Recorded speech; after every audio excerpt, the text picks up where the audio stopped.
बच्चा जैसे रोने लगता है। बताइए। चलिए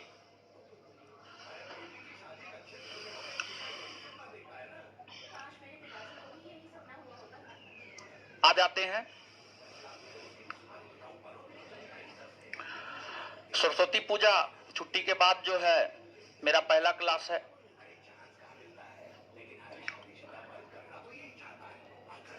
तो कल हम आए थे, कल हम आपको बोले ही थे कल मेरा क्लास होगा, हम सब चीज आपको बताएंगे।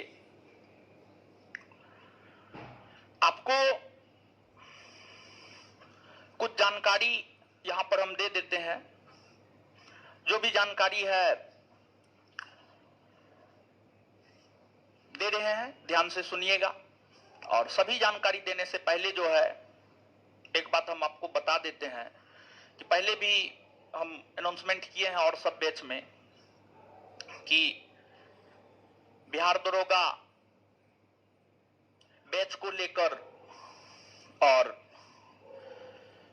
बिहार दरोगा की तैयारी करने वाले छात्रों के बीच जो है एक ये है कि संस्थान से जुड़ेंगे तो काफी बेहतर कर पाएंगे, रिजल्ट होगा। और अभी वो लड़का बोला कि जब हम उधर ही बैठेंगे, मतलब उनका मनसा ये था कि वो मेरे सामने में बैठे, ठीक है, जब हम उधर ही बैठेंगे तो हम ऑनलाइन क्लास क्यों ना कर ले, ठीक है। वो लड़का ये स्टेटमेंट बोला था, अभी हम सुने थे उसका ये स्टेटमेंट। तो 10 फरवरी से, इसी 10 फरवरी से इससे भी बड़ा क्लासरूम ले रहे हैं। इससे जो है सीधा मान करके चलिए ना, 2.5 गुना 3 गुना क्लासरूम है, इससे 3 गुना क्लासरूम है, समझ गए। तो वहां पर सब लोग एकदम सामने में ही बैठिएगा। आज 3 तारीख है, एक सप्ताह इंतजार कीजिए 10 फरवरी तक। 10 फरवरी, अगर 10 फरवरी को नहीं होता है तो 15 फरवरी तो एकदम ब्रह्मा विष्णु महेश भी उतर करके आ जाए तो नहीं कटेगा, समझ गए। टारगेट है 10 फरवरी को वहां पर क्लास शुरू कर देना है। अगर 10 फरवरी को शुरू नहीं हो पाता है तो 15 फरवरी एकदम हम आपको लिख करके दे सकते हैं कि 15 फरवरी तक जो है क्लास वहां पे एकदम रेगुलर वे में स्टार्ट हो जाएगा। और सब लोग एक ही छत के नीचे बैठेंगे, किसी को भी टीवी पर जाने की जरूरत नहीं है, सब आमने सामने रहेंगे। तो एक सप्ताह से 10 दिन का आप इंतजार कर लीजिए। और ना धक्का मुक्की होगा, वहां पर कुछ नहीं होगा। लड़की के लिए भी लड़का के लिए भी वहां पे 2-2 दरवाजा है और दोनों अलग अलग साइड से। गेट तो यहां पर भी, सीढ़ी तो यहां पर भी है, लेकिन वहां पर सीढ़ी एक इस साइड है, एक इस साइड है। एक क्लास से बच्चा इंटर करेगा और एक क्लास से बच्चा बाहर निकलेगा। और लड़की के लिए लगभग 200 की कैपेसिटी वाला यहाँ पर तो छोटा सा वो गर्ल्स कॉमन रूम बना है, उसमें भी हम क्लास ही लगा दिए हैं, लेकिन वहां पर गर्ल्स कॉमन रूम के लिए अलग जगह लिए हैं। तो गर्ल्स कॉमन रूम जो है अलग से है, वहां पर 150-200 लड़की आराम से बैठ सकती है। तो थोड़ा सा और एक सप्ताह का बात है।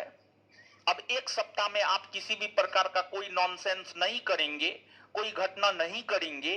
एक सप्ताह आप कंप्रोमाइज कीजिए, एक सप्ताह आप कंप्रोमाइज कीजिए। और एक सप्ताह बाद आपको ये सुनने को नहीं मिलेगा कि हमको जगह नहीं मिला, तुमको जगह नहीं मिला, हम नीचे में क्यों बैठ करके पढ़े, हम भी ऊपर में ही बैठ करके पढ़ेंगे। कुछ भी सुनने को आपको नहीं मिलेगा। आप सभी लोग हमारे सामने होंगे। और लड़की भी इधर यहाँ पे चिल्ला रही थी हमको जगह नहीं मिला, जगह नहीं मिला। तो बैठे हुए कैसे हैं, समझ गए। तो बैठ गए हैं उस पे, उसके बाद भी चिल्लाते हैं कि जगह नहीं मिला है, समझ गए। और पता नहीं आप लोग की क्या मानसिकता है, हमको तो ये बात समझ में नहीं आता है। तो एक सप्ताह कंप्रोमाइज कीजिए। और ऐसा नहीं है कि यहाँ पे खाली कर रहे हैं ना, यहाँ पर भी रहेगा, वहां पर भी रहेगा। वहां पर जो है सिर्फ उस बिल्डिंग का नाम ही हम बिहार दरोगा बिल्डिंग रख रहे हैं। वहां पर सुबह से लेकर शाम तक बिहार दरोगा बैच ही चलेगा। फाउंडेशन बैच यहां पर चलेगा, अन्य GS target batch, BPSC batch, सब बैच यहां पर चलेगा। दरोगा बैच जो है सिर्फ वहां पे चलेगा। दरोगा का 3 बैच है, तीनों बैच सिलसिलेवार ढंग से वहां पर चलेगा।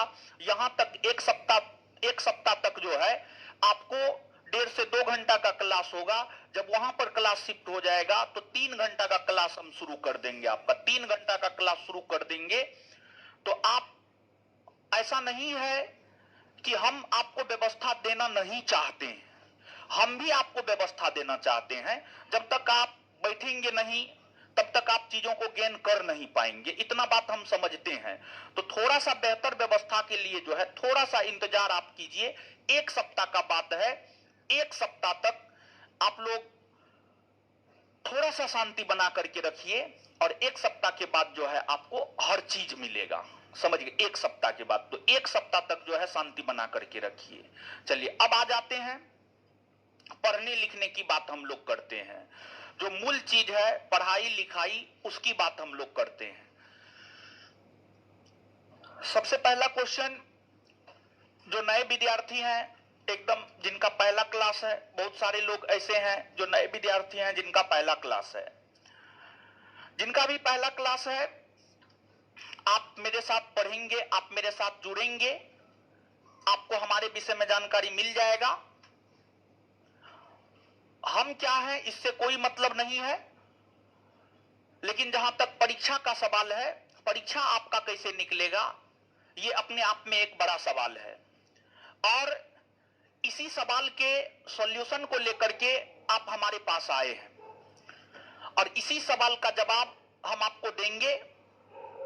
और हम आपको एक बात स्पष्टता पूर्वक कह दे कि हमारे पास कोई जादू का छड़ी नहीं है कि आप पे चला दिया आपका रिजल्ट हो गया, बल्कि जो भी दिशा निर्देश देंगे, जो भी आपका मार्गदर्शन करेंगे, अगर आप उस मार्ग पर चलेंगे तो आप निश्चित तौर पर सफल होंगे, और अगर आप उस मार्ग पर नहीं चलेंगे तो आप सफल नहीं होंगे।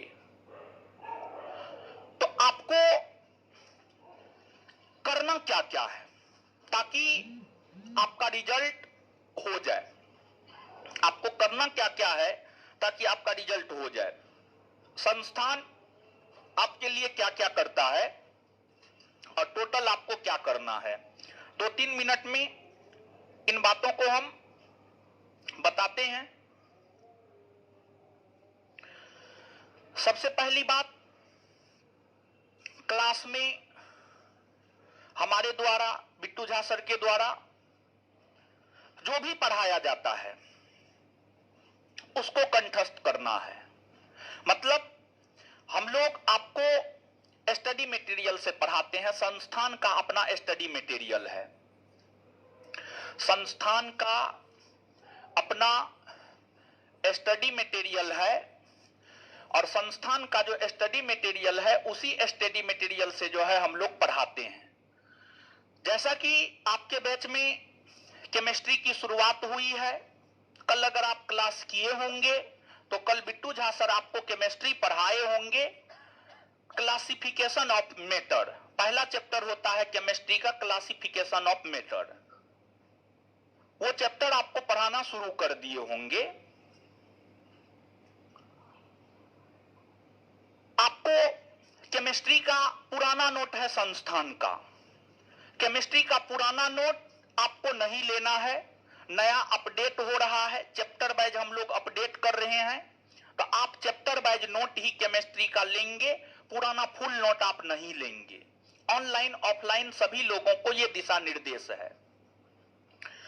दूसरी बात, मॉडर्न का भी पुराना नोट संस्थान का है, लेकिन मॉडर्न के नोट को भी हम अपडेट कर रहे हैं, और वो भी आपको चैप्टर वाइज ही लेना है, वो भी आपको चैप्टर वाइज ही लेना है।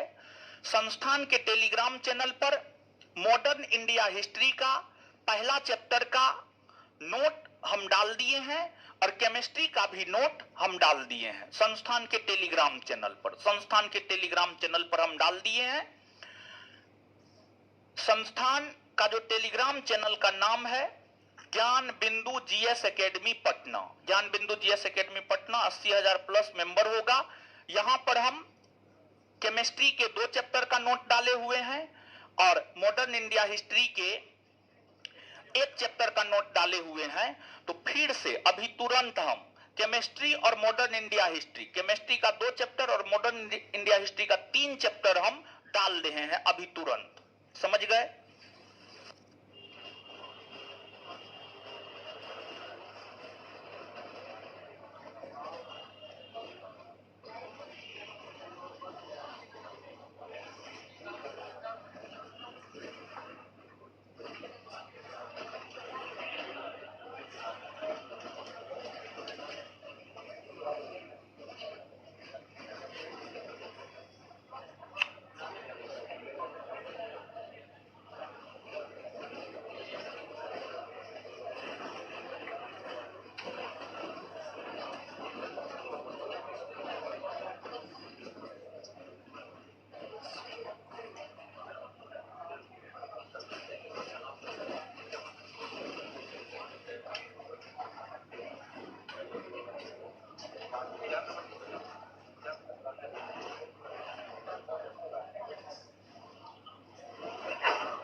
केमिस्ट्री का 2 चैप्टर और मॉडर्न इंडिया हिस्ट्री का जो है 3 चैप्टर डाल दिए हैं, चला गया है।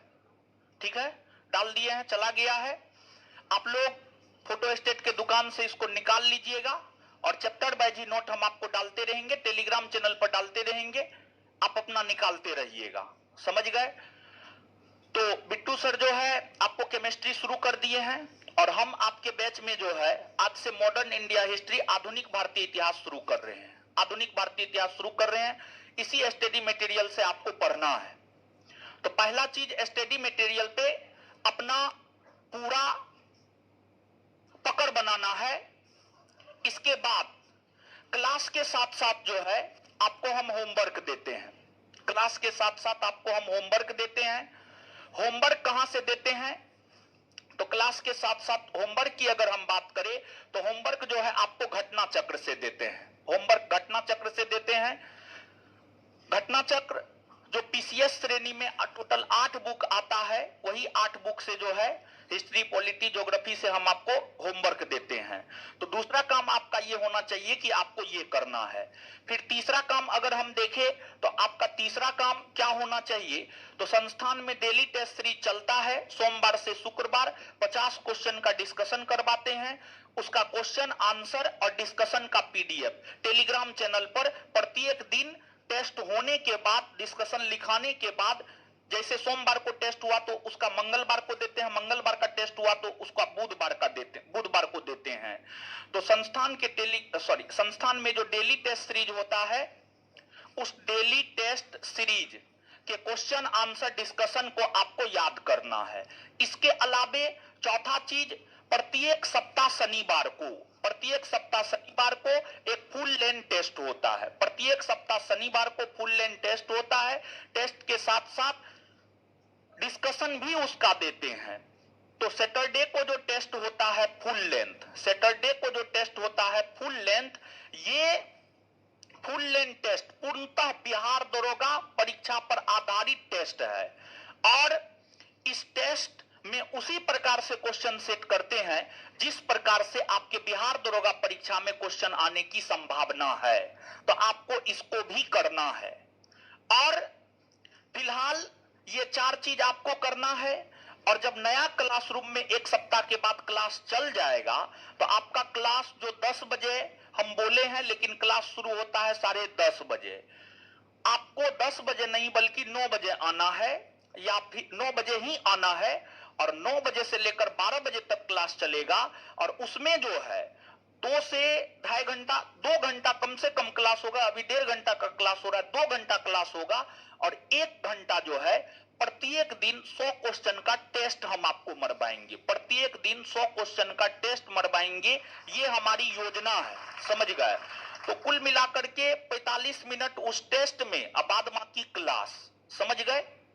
तो फिलहाल इतना चीज जो है आपको करना है और इतना के साथ साथ अगर इसमें एक डेली प्रैक्टिस सेट जुड़ जाए, अगर इतना के साथ इसमें डेली एक प्रैक्टिस सेट जुड़ जाए परीक्षा पर आधारित ही, और ध्यान रहे इसका डिस्कशन हम आपको नहीं देंगे, क्योंकि 100 क्वेश्चन का डिस्कशन लिखने में नानी याद आ जाता है, तो इसका डिस्कशन हम नहीं दे पाएंगे। हम अभी ही बोल दे रहे हैं, जो बात है वो बात है। आपको सिर्फ इसका आंसर करना है, और जो है डिस्कशन करना है तो स्वयं से डिस्कशन कीजिए। और अगर आप इतना कर लेते हैं ना, तो हम आपको लिख करके दे सकते हैं कि इतना चीज को अगर आप पचा लेते हैं तो दुनिया का कोई ताकत नहीं है जो आपके रिजल्ट को रोक देगा। ये बात हम आपको लिख करके दे सकते हैं, लेकिन इतना चीज को पचाना आसान नहीं है।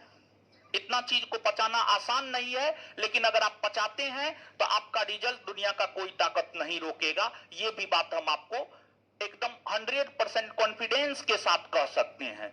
और हम आपको बता दें, 2446 पोस्ट 2213 पोस्ट में जो संस्थान से इतना बेहतर सिलेक्शन हुआ है, ये सभी चीज हम विद्यार्थी को करवाए हैं। सबसे पहले तो संस्थान का मटेरियल, फिर होमवर्क देते थे, फिर डेली टेस्ट सीरीज फॉलो करवाते थे। उस समय ये सैटरडे वाला चीज नहीं था, सैटरडे वाला चीज नहीं था, ना ये था, समझ गए, ये दोनों नहीं था। बस ऊपर के 3 चीज को जो है फॉलो करवाते थे।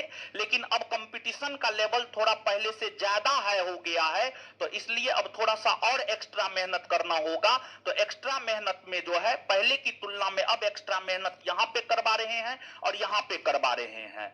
और अगली बात, पहले पुराना मटेरियल से पढ़ाते थे, अब हमको लग रहा है कि नहीं, पुराना मटेरियल अब काम नहीं करेगा, तो नया मटेरियल हर सब्जेक्ट में अपडेट कर रहे हैं।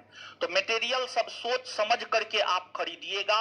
केमिस्ट्री और आधुनिक भारतीय इतिहास का तो पुराना लेना ही नहीं है, पूरा नया आएगा, 100% नया आएगा, बेहतर कंटेंट के साथ आएगा। क्लियर है? तो अब हम लोग आ जाते हैं आधुनिक भारतीय इतिहास। और इतिहास का जो सबसे महत्वपूर्ण सेगमेंट है, इतिहास का सबसे महत्वपूर्ण सेगमेंट, ऐसे इतिहास के 4 सेगमेंट है आपके बिहार दरोगा परीक्षा के दृष्टिकोण से। प्राचीन भारत का इतिहास, मध्यकालीन भारत का इतिहास, आधुनिक भारत का इतिहास और विश्व इतिहास। विश्व इतिहास से भी 1 से 2 प्रश्न आपसे पूछे जाते हैं, विश्व इतिहास से भी 1 से 2 प्रश्न आपसे पूछे जाते हैं। तो टोटल 4 पार्ट है, और इस 4 पार्ट में जो आधुनिक भारत का इतिहास है वह सबसे महत्वपूर्ण सेगमेंट है। अगर इतिहास से 15 प्रश्न पूछे जाते हैं, मुख्य तौर पर बिहार दरोगा परीक्षा में ऑन अप्रोक्सीमेट एवरेज आप 15 प्रश्न मान करके चल सकते हैं। अगर 15 प्रश्न पूछा जाता है तो उसमें 7 से 8 प्रश्न आधुनिक भारत के इतिहास से ही पूछे जाते हैं। बाद बाकी प्रश्न प्राचीन, मेडिवल और फिर जो है आपको वर्ल्ड। 7 से 50% प्रश्न आधुनिक भारतीय इतिहास से पूछे जाते हैं। इस बात को आप मान करके चल सकते हैं। तो इतिहास के सबसे महत्वपूर्ण सेगमेंट आधुनिक भारत के इतिहास को जो है हम लोग पढ़ने जा रहे हैं। आधुनिक भारत के इतिहास,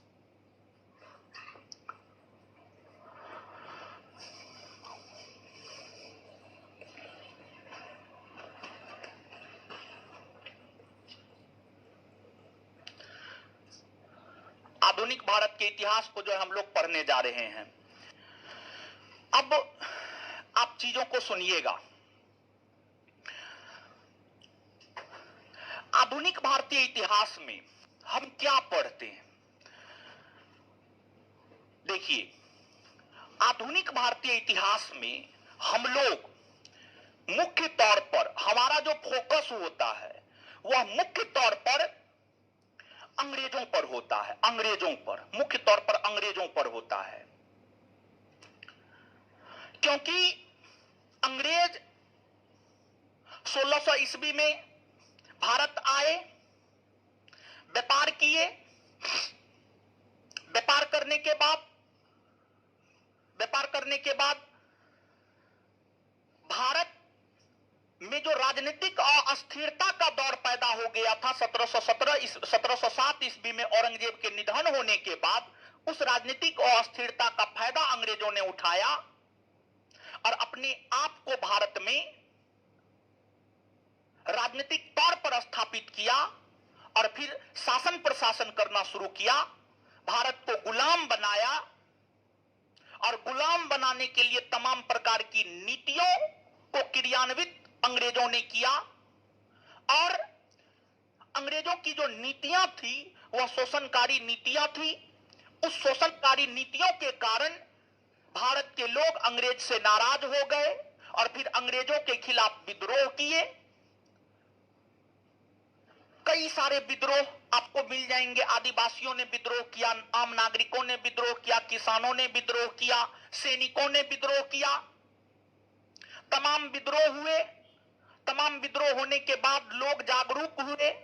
लोगों के जागरूक होने के बाद भारत में राष्ट्रवाद का विकास हुआ। भारत में राष्ट्रवाद के विकास होने के बाद कांग्रेस नामक संस्था की स्थापना हुई और कांग्रेस के बैनर तले देश की आजादी के लिए लड़ाई लड़ी गई और अंततः देश 1947 ईस्वी में आजाद हुआ। अंततः हमारा देश 1947 ईस्वी में आजाद हुआ।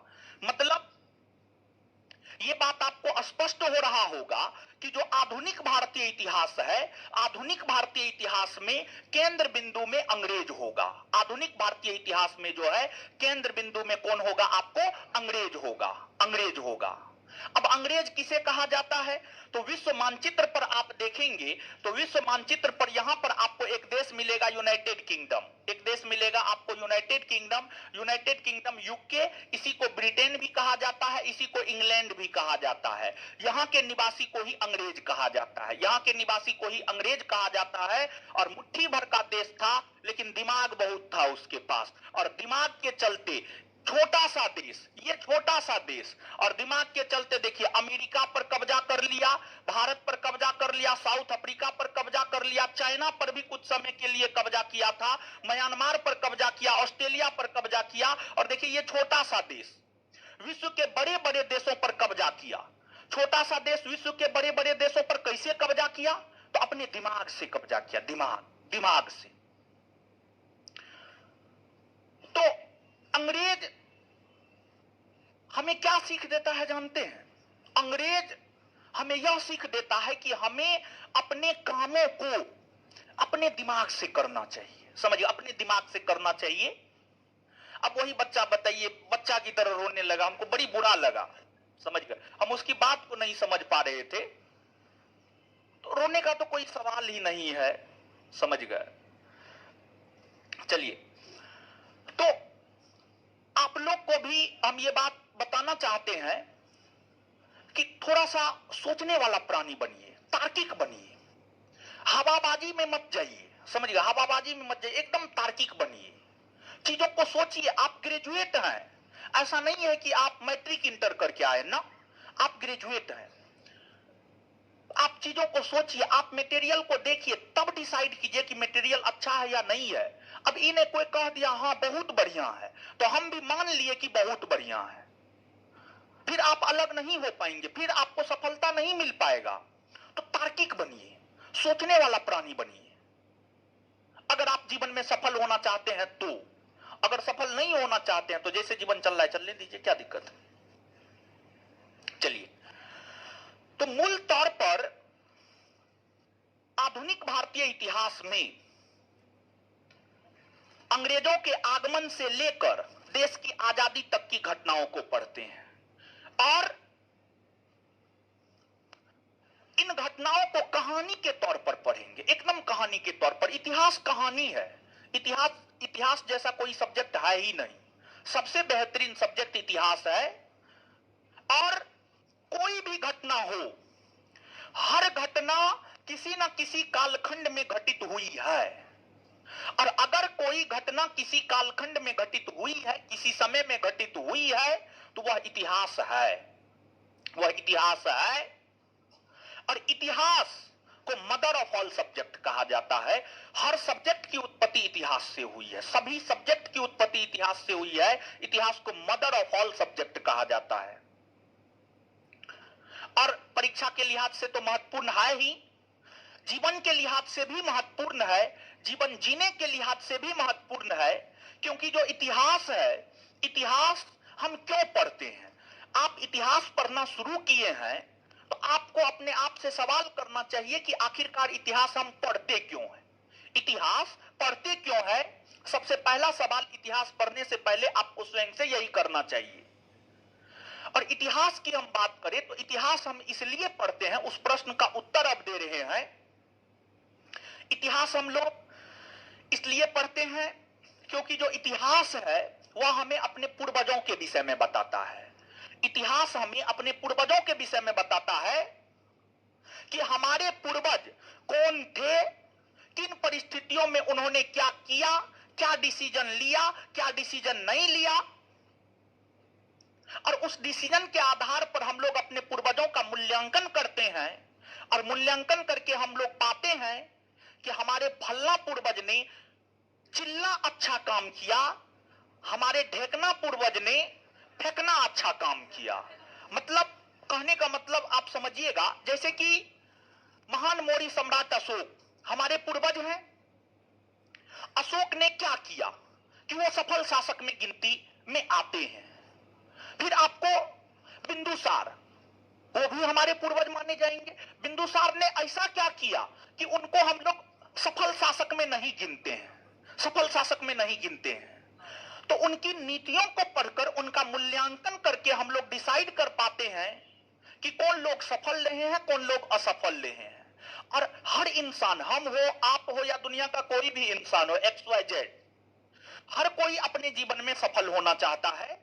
तो अगर आपको अपने जीवन में सफल होना है तो अपने पूर्वजों के इतिहास को पढ़िए, उसका मूल्यांकन कीजिए और पाइए कि वो सफल क्यों हुए हैं, वो असफल क्यों हुए हैं। सफलता के कारणों को ढूंढिए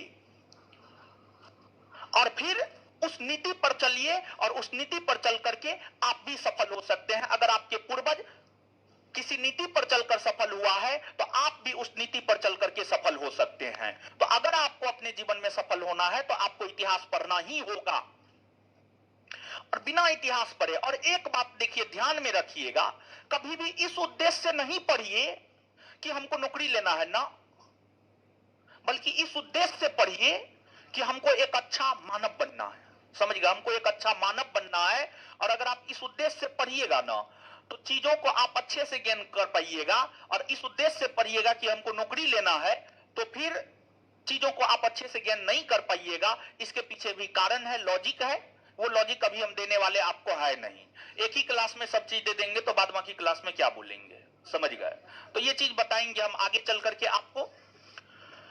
तो अब हम लोग आते हैं सिलेबस। अगर सिलेबस की हम बात करें तो आधुनिक भारतीय इतिहास में जो पहला टॉपिक होता है, आप सभी लोग उससे अवगत होंगे और आप सभी लोग कुछ ना कुछ पढ़ के निश्चित तौर पर आए होंगे। ऐसा नहीं है कि एकदम बौका होंगे ना, ऐसी कोई बात नहीं है। आप लोग बुद्धिजीवी वर्ग के लोग हैं, समझदार लोग हैं, पढ़े लिखे लोग हैं, आप लोग को सब चीज मालूम है। आप लोग सिर्फ रिवीजन करने के उद्देश्य से यहाँ पर आए हैं और थोड़ा नया मिल जाए परीक्षा के लिहाज से, ताकि परीक्षा में क्वेश्चन बन जाए, उसके लिए आप यहाँ आए हैं।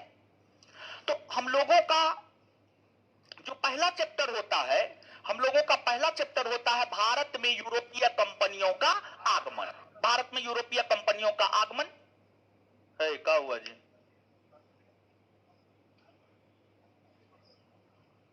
कब रुका है? 5 सेकंड पहले। ओ,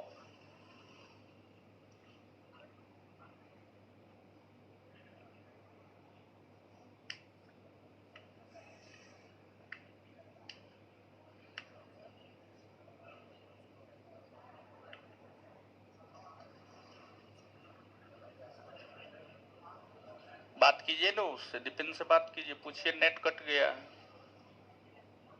ऐसे देखते रहिएगा तो थोड़े आ जाएगा।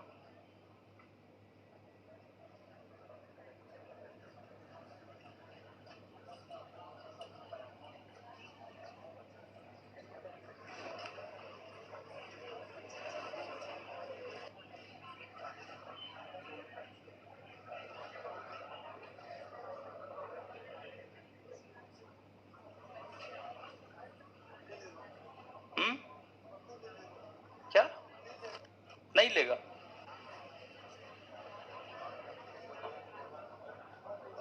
है, ले लिया।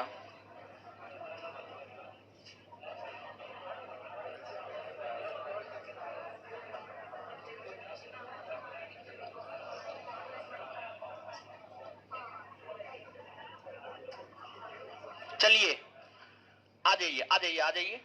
तो पहला चैप्टर है हम लोगों का आधुनिक भारतीय इतिहास का, भारत में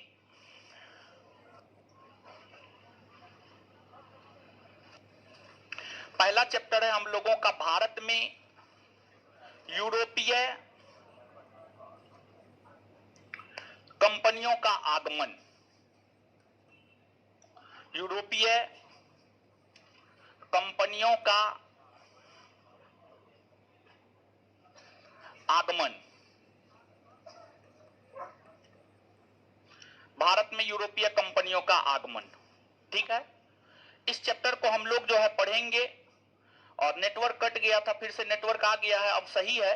कुछ भी नहीं बोले हैं, चैप्टर शुरू कर रहे हैं, अब ध्यान से चीजों को सुन लिया। ऑनलाइन वाले ये नहीं बोलिएगा कि जो है कुछ छूट गया, कुछ नहीं छूटा है आपका। अब आ जाइए, पहला चैप्टर भारत में यूरोपीय कंपनियों का आगमन।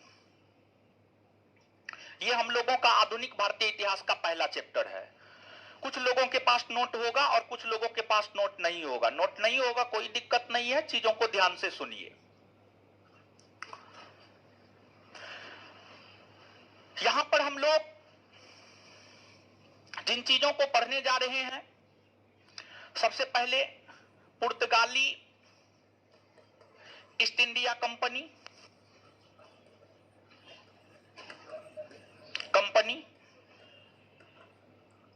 पुर्तगाली के बाद Dutch east India company, Dutch के बाद British east India company, British के बाद फ्रांसीसी ईस्ट इंडिया कंपनी, फ्रांसीसी ईस्ट इंडिया कंपनी। मूल तौर पर यही 4 यूरोपीय कंपनी को हम लोग पढ़ेंगे।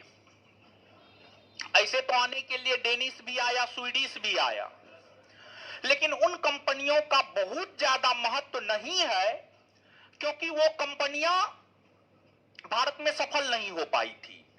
और भारत में सफल नहीं हो पाई थी इसलिए उन कंपनियों का भारत में बहुत ज्यादा कोई राजनीतिक, ऐतिहासिक, सांस्कृतिक, धार्मिक महत्व है ही नहीं। अगर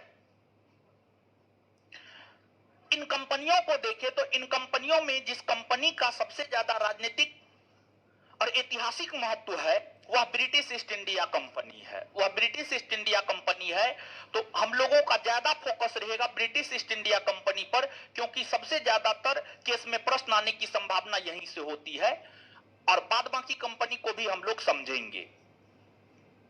अब ऐसी कौन सी परिस्थितियां उत्पन्न हुई, ऐसा क्या हो गया, ऐसी कौन सी परिस्थितियां उत्पन्न हुई, ऐसा क्या हो गया कि भारत में यूरोपीय कंपनियों का आगमन होने लगा। भारत में यूरोपीय कंपनियों का आगमन होने लगा मतलब पुर्तगाली, डच, ब्रिटिश, फ्रांसीसी, इन लोगों का आगमन होने लगा। तो इसको समझेंगे, लेकिन उससे पहले भारत तो समझते होंगे, भारत एक देश है, अच्छा देश है, खूबसूरत देश है।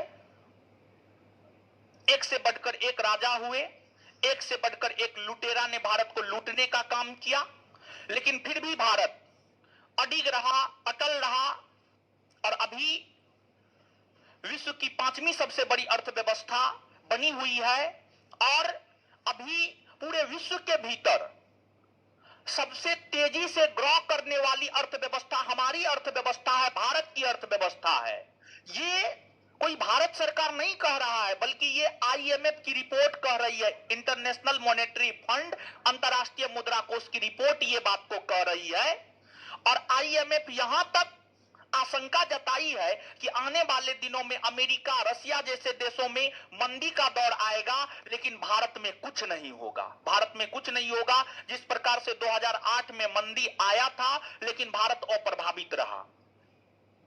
तो भारत, आखिरकार ऐसा क्या है भारत में कि मंदी आने के बावजूद भी भारत बहुत ज्यादा प्रभावित नहीं होता है, वैश्विक स्तर पर मंदी आने के बावजूद? क्योंकि भारत के लोग जो होते हैं ना, दिल से बड़ी साफ होते हैं, समझ गए, और जो भी काम करते हैं पूरी अपनी आत्मा झोंक देते हैं।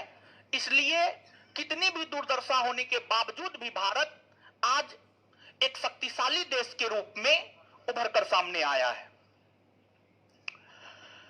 यूरोपीय कंपनी, यूरोप एक महादेश है। यूरोप महादेश, एशिया महादेश, अफ्रीका महादेश, अंटार्कटिका महादेश, ये उत्तरी अमेरिका महादेश है, दक्षिणी अमेरिका महादेश है, अफ्रीका महादेश है, यूरोप महादेश है, एशिया महादेश है, ऑस्ट्रेलिया महादेश है, अंटार्कटिका महादेश है। तो यूरोप एक महादेश है, ये आपको यूरोप है, यूरोप महादेश है। और यहां पर एशिया महादेश में अपना देश भारत है। यूरोप के भीतर जो कंपनियां स्थापित हुई उसी को यूरोपीय कंपनी कहा गया। यूरोप के भीतर पुर्तगाल में कंपनी स्थापित हुई, पुर्तगाली ईस्ट इंडिया कंपनी। नीदरलैंड में कंपनी स्थापित हुई, Dutch east India company. Britain में कंपनी स्थापित हुई, British east India company. France में कंपनी स्थापित हुई, फ्रांसीसी ईस्ट इंडिया कंपनी। तो ये सभी कंपनियां जिसका नाम हमने आपको लिखा है, ब्रिटिश, फ्रांसीसी, स्वीडिश, पुर्तगाली, डच, ये सभी यूरोप के भीतर स्थापित होने वाली एक कंपनी थी। और अगर भारत की बात की जाए तो भारत का यूरोप के साथ व्यापार प्राचीन काल से होता हुआ आया है। प्राचीन काल से यूरोप के भीतर एक यूनानी सभ्यता हुआ करती थी। जैसे भारत में हड़प्पा सभ्यता है, प्राचीन भारतीय इतिहास को पढ़ेंगे, भारत में हड़प्पा सभ्यता को आप पढ़ेंगे, वैदिक सभ्यता को आप पढ़ेंगे। तो जैसे भारत में हड़प्पा सभ्यता है, उसी प्रकार से यूरोप में यूनानी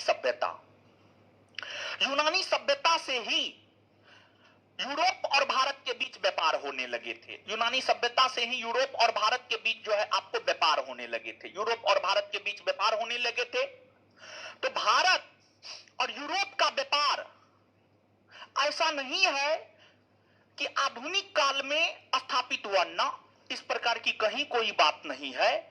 बल्कि सच बात यह है कि भारत का व्यापार यूरोप के साथ प्राचीन काल से होता हुआ आया है, प्राचीन काल से होता हुआ आया है। लेकिन प्राचीन काल से यूरोप का व्यापार भारत के साथ होता हुआ आया है। लेकिन मध्यकाल में एक नए धर्म का उदय हुआ। मध्यकाल में 7वीं सदी ईस्वी में एक नए धर्म का जो उदय हुआ, 7वीं सदी ईस्वी में जो एक नए धर्म का उदय हुआ, उस धर्म को इस्लाम धर्म कहा जाता है। उस धर्म को इस्लाम धर्म कहा जाता है। और अगर हम इस्लाम धर्म की बात करें तो जो इस्लाम धर्म है, इस्लाम धर्म का उदय हुआ था सऊदी अरबिया के क्षेत्र में। यहां पर सऊदी अरब है, ये सऊदी अरब है। सऊदी अरब के क्षेत्र में इस्लाम धर्म का उदय हुआ। इस्लाम धर्म के उदय होने के बाद इस्लाम धर्म का प्रसार होने लगा, विस्तार होने लगा। इस्लाम धर्म फैलने लगा। इस्लाम धर्म जो है फैलने लगा, इस्लाम धर्म का विस्तार होने लगा। और जब इस्लाम धर्म का विस्तार होने लगा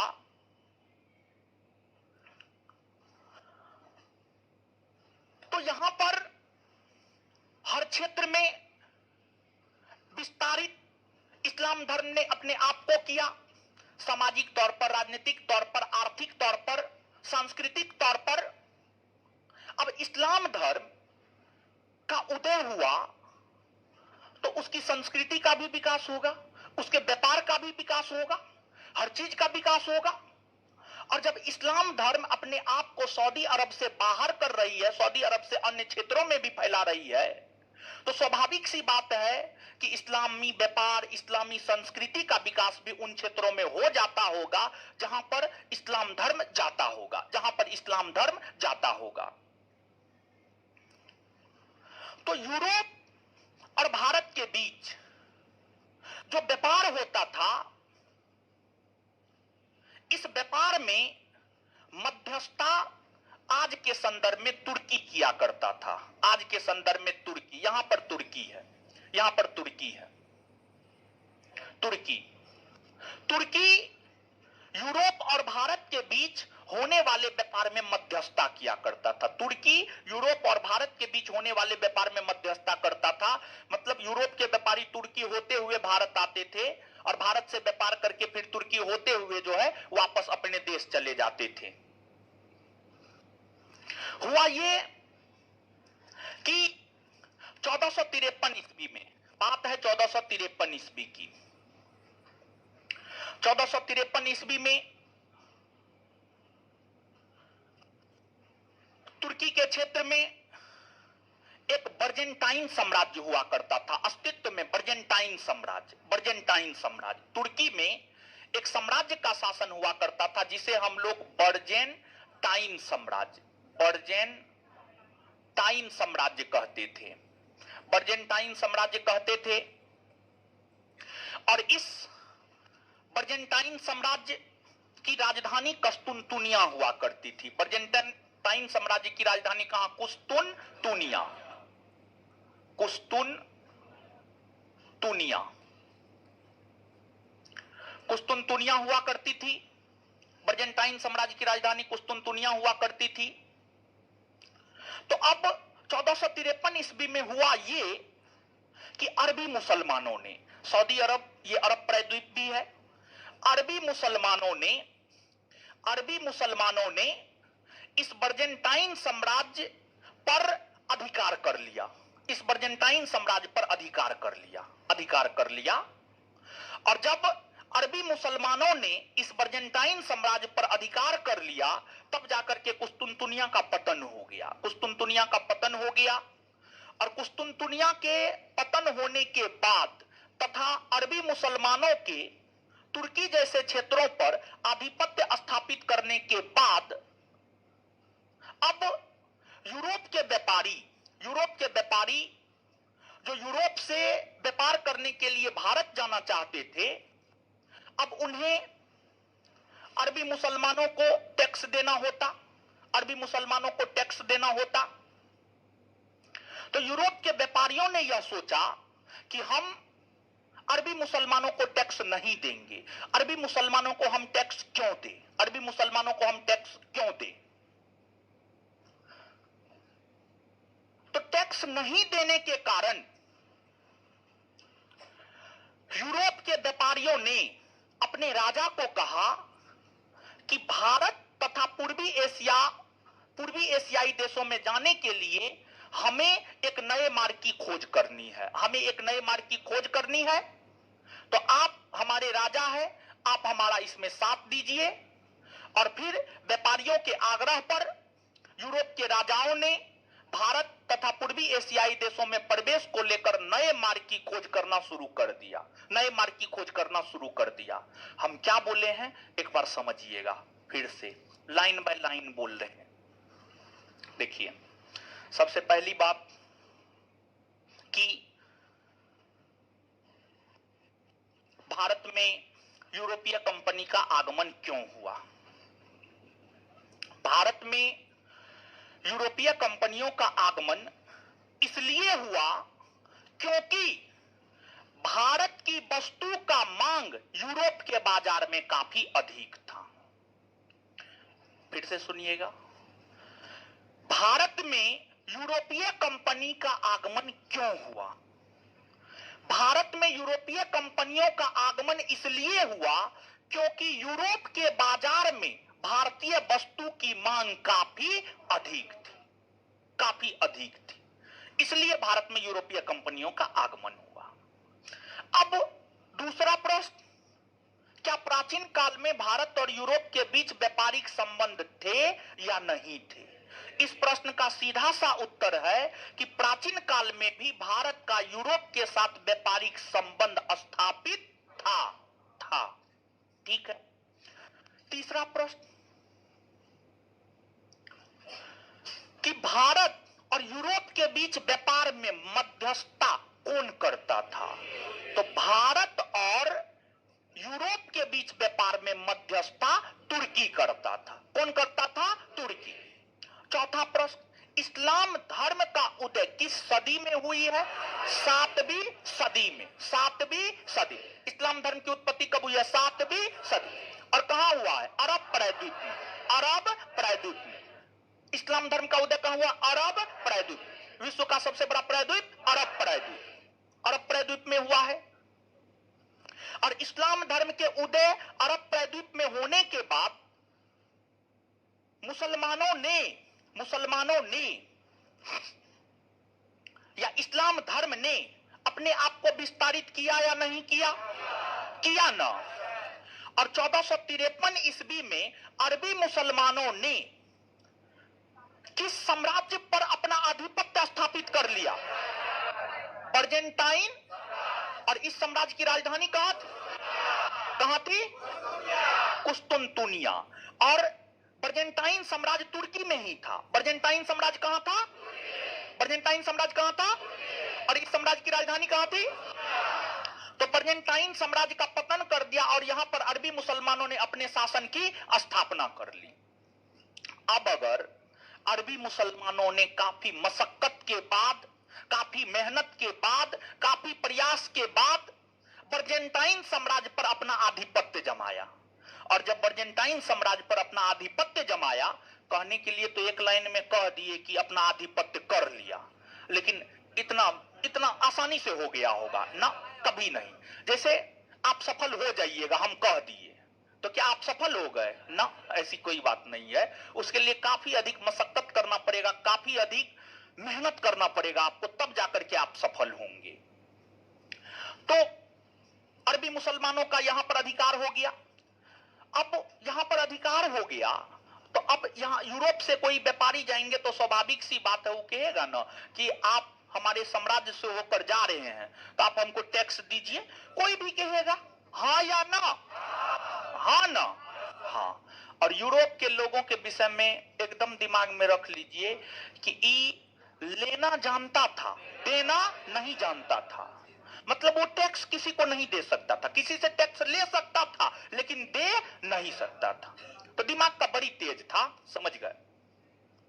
तो फिर अब इन लोगों को लगने लगा कि ना, अब तो नया मार्ग खोजना ही होगा। और इस समय तक अब नया मार्ग खोजना कोई बहुत बड़ी बात नहीं रह गई थी, क्योंकि दिशा सूचक यंत्र की खोज हो चुकी थी, कंपास की खोज हो चुकी थी, जहाज सब, पानी वाला जहाज सब का निर्माण होने लगा था यूरोप में। तो अब बहुत बड़ा चीज नहीं रह गया था। तो यूरोप के व्यापारियों ने भारत के लिए समुद्री मार्ग या एक नए मार्ग की खोज करना शुरू किया। भारत के लिए एक नए मार्ग की खोज, भारत के लिए एक नए मार्ग की खोज प्रारंभ 15वीं सदी में हुआ। 15वीं सदी में हुआ। 15वीं सदी में हुआ। 15वीं सदी में भारत के लिए जो नए मार्ग की खोज होना शुरू हुआ। और 15वीं सदी का मतलब क्या होता है? 1400 से 1500। और 16वीं सदी का मतलब 1500 से 1600। और 17वीं सदी का मतलब 1600 से 1700। 18वीं सदी का मतलब 1700 से 1800। तो 15वीं सदी मतलब 1400 से 1500। तो 15वीं सदी में भारत के लिए एक नए मार्ग की खोज होना प्रारंभ हुआ। और 15वीं सदी में भारत के लिए जो एक नए मार्ग की खोज होना प्रारंभ हुआ, इसमें दो देश ने सबसे अहम भूमिका अदा किया। और जो दो देश सबसे अहम भूमिका अदा किया, उस दो देश का नाम था, एक आपको पुर्तगाल और दूसरा आपको स्पेन। दूसरा आपको स्पेन। तो एक पुर्तगाल और दूसरा स्पेन, ये दोनों देश समुद्री मार्ग की खोज में सबसे अग्रणी भूमिका अदा किया, सबसे महत्वपूर्ण भूमिका अदा किया, सबसे अग्रणी भूमिका अदा किया, यानी सबसे महत्वपूर्ण भूमिका अदा किया। और यहां पर है आपको एक छोटा सा देश है यहां पर पुर्तगाल, समझ गए? यहां पर एक छोटा सा देश है पुर्तगाल और एक यहां पर बड़ा सा देश है स्पेन। बड़ा सा देश है आपको स्पेन। तो पुर्तगाल और स्पेन यहां पर है। पुर्तगाल के राजा थे Henry the navigator. Henry the navigator. और स्पेन की रानी थी इसाबेल। स्पेन की रानी थी इसाबेल। पुर्तगाल के राजा हेनरी द नेविगेटर और स्पेन की रानी इसाबेल। पुर्तगाल के राजा हेनरी द नेविगेटर और स्पेन की रानी इसाबेल ने सबसे ज्यादा नाविकों को सहायता प्रदान किया। इन दोनों ने नाविकों को कहा कि आपको जितना भी खर्च होता है हम वो पूरा का पूरा खर्च देने के लिए तैयार है, हम वो पूरा का पूरा खर्च देने के लिए तैयार है, लेकिन आपको भारत के लिए एक नए मार्ग की खोज करना ही होगा। आपको भारत के लिए एक नए मार्ग की खोज करना ही होगा। राजा का इतना अधिक सहयोग मिल रहा था, तो राजा के सहयोग मिलने के कारण ही पुर्तगाली नाविक, स्पेन के नाविक दिशा सूचक यंत्र और बड़े बड़े जहाज पर, बड़े बड़े पानी वाले जहाज पर बैठकर भारत को खोजने निकले। उस क्रम में प्रथम प्रयास बार्थोलोमियो डियाज ने किया था, जो कि पुर्तगाल का रहने वाला था। पुर्तगाल का रहने वाला था बार्थोलोमियो डियाज। बार्थोलोमियो डियाज पुर्तगाल से अटलांटिक महासागर होते हुए भारत को खोजने निकला। बार्थोलोमियो डियाज अफ्रीका महादेश के तटीय भाग के मार्ग का अनुसरण किया और इस मार्ग का अनुसरण करते हुए अफ्रीका महादेश के सबसे दक्षिणी बिंदु पर बार्थोलोमियो डियाज पहुंचा। और बार्थोलोमियो डियाज 1487 ईस्वी में, बार्थोलोमियो डियाज 1487 ईस्वी में अफ्रीका महादेश के सबसे दक्षिणी पॉइंट पर पहुंचा। इससे वे आगे नहीं बढ़ पाए, और उन्होंने यहां का नाम आशा अंतरीप द्वीप रखा। आशा अंतरीप द्वीप, आशा अंतरीप द्वीप रखा, आशा अंतरिप द्वीप रखा। अंग्रेजी में इसको केप ऑफ गुड होप, अंग्रेजी में इसको केप ऑफ गुड होप कहा जाता है। तो बार्थोलोमियो डियाज भारत को खोजने निकला 1487 में, लेकिन वे भारत को खोज नहीं पाए, क्योंकि यहां से वे आगे बढ़े ही नहीं।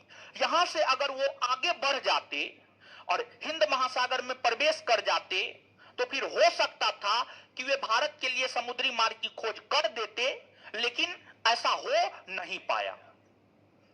जब पुर्तगाली यात्री असफल हो गया, तो पुर्तगाली यात्री की असफलता के बाद, पुर्तगाली यात्री के असफलता के बाद जो है, अब स्पेन का एक साहसी नाविक कोलंबस, स्पेन का साहसी नाविक कोलंबस, और ध्यान दीजिएगा कोलंबस जो था, कोलंबस इटली का था, कोलंबस इटली का था। स्पेन के नाविक के तौर पर, स्पेन के यात्री के तौर पर जो है वो भारत को खोजने निकला, लेकिन मूल तौर पर जो है वह आपको कहां का था? इटली का था। वह आपको मूल तौर पर कहां का था? इटली का था। तो स्पेन यात्री कोलंबस 1492 ईस्वी में, स्पेन यात्री कोलंबस 1492 ईस्वी में भारत को खोजने निकला, और वे रास्ता भटक गए, रास्ता भटक गए। और रास्ता में आए भटकाव के कारण, रास्ता में आए भटकाव के कारण जो है, वे अटलांटिक महासागर पार करते हुए, अटलांटिक महासागर पार करते हुए अमेरिका पहुंच गए, अमेरिका पहुंच गए। और जाने अनजाने में अमेरिका की खोज हो गई। अमेरिका को कोई खोजना नहीं चाहता था, लेकिन जाने अनजाने में जो है स्पेन के नाविक कोलंबस ने 1492 ईस्वी में अमेरिका को खोज डाला, और उन्होंने अमेरिका को नई दुनिया कहा, और यहां के लोगों को रेड इंडियन कहा, यहां के लोगों को रेड इंडियन कहा, रेड इंडियन कहा। इस प्रकार कोलंबस भी असफल हो गया, कोलंबस भी असफल हो गया। कोलंबस की असफलता के बाद पुर्तगाल ने फिर से भारत के लिए समुद्री मार्ग की खोज को लेकर योजना बनाना शुरू किया। इस क्रम में पुर्तगाल ने वास्को डी गामा को तैयार किया। वास्को डी गामा काफी साहसी व्यक्ति था, काफी साहसी व्यक्ति था। पुर्तगाल ने अपने सबसे साहसी व्यक्ति वास्को डी गामा को भारत को खोजने को लेकर यात्रा पर भेजा। वास्को डी गामा 1498 ईस्वी में, पुर्तगाली यात्री वास्को डी गामा 1498 ईस्वी में पुर्तगाल से निकले, अटलांटिक महासागर में प्रवेश किए, और फिर बार्थोलोमियो डियाज के रास्तों का ही उन्होंने अनुसरण किया। बार्थोलोमियो डियाज के रास्तों का अनुसरण करते हुए वे केप ऑफ गुड होप के पास पहुंचे, और केप ऑफ गुड होप होते हुए मेडागास्कर के साइड से हिंद महासागर में प्रवेश किए और हिंद महासागर में ही उनकी मुलाकात गुजराती नाविक या गुजराती व्यापारी अब्दुल माजिद या अब्दुल मुनीद के साथ हुआ। अब्दुल माजिद या अब्दुल मुनीद के साथ हुआ। अब्दुल मुनीद से वास्को डी गामा ने कहा हमें भारत जाना है, मार्ग आप हमें बताएं, मार्ग आप हमें बताएं। जैसे आप ही कहीं जाते हैं, आपको वो स्थान नहीं मिलता है तो आसपास के लोगों को पूछते हैं फलना स्थान पर जाना है, किधर से जाएं। तो अब्दुल माजिद या अब्दुल मुनीद ने वास्को डी गामा को भारत के लिए मार्ग बताया और अब्दुल माजिद या अब्दुल मुनीद के द्वारा बताए गए मार्ग पर चलते हुए ही वास्को डी गामा भारत पहुंचा और भारत के पश्चिमी तट पर पहुंचा। भारत के पश्चिमी तट पर पहुंचा। भारत है, यह भारत का पूर्वी तट है, यह भारत का पश्चिमी तट है। भारत के पश्चिमी तट को हम लोग मालाबार तट कहते हैं, मालाबार तट कहते हैं। मालाबार तट पर पहुंचा, केरल पहुंचा और 90 दिन की यात्रा के बाद पहुंचा था और 90 दिन की यात्रा के बाद 17 मई 1498 को वो भारत पहुंचा था।